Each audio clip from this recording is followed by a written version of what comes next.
દેવી ભડકના તો ઇતિહાસની વાત કરવી છે કે મારી નગરની ચેહર માતા એક દાડો જેવો વૈરાગ રચાયો જેવો સમય રચાયો કે બરોબર પાટણવાળાના ગોદરામાં એક ગોમ છે એ ગોમમાં લેબડ ચેહરે વાહો કર્યો છે. એ લેબડાના વાહે ડોશીના ઓળખોણે મારી ચેહરે ઓળખોણ બનાવી છે. અને ડોશી જેવી વેળા બની કે જગતમાં ભુવા ભુવાપણી કર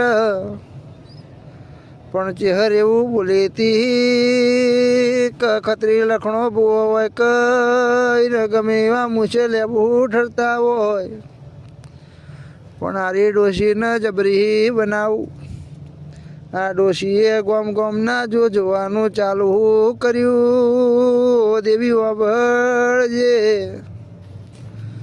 આમ કરતા કરતા પાટણવાળો ફરી બનાસકોઠો ફરી સાબરકોઠો ફરી ડોશી વળી મારી ઉજ્જૈનની નગરી બાજુ.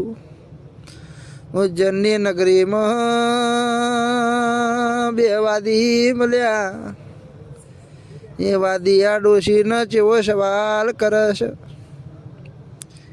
કે અંતર મંતરની જાદુ મંતરની વિદ્યા તો મારા વાદી જોડે પડી છે.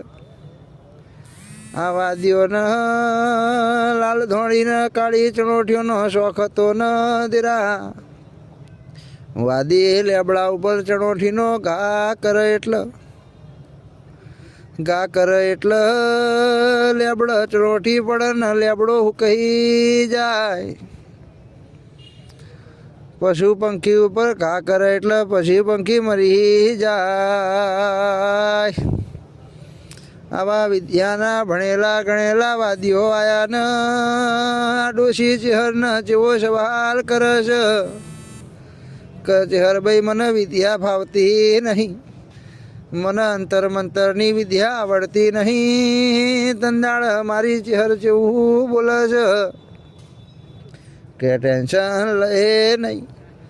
કલેબડાએ વાહો કર્યો છે ને તને ડોશીને ઉજ્જૈન નગરી ઉધી લાવી શું તો વેળા બનશે સમય બનશે કે પરોળિયાના 4 વાગ ડોશી તું નીકળે એટલે 3:30 બાળા ધડ થાય તારા માથેથી બેડા ઉછળ.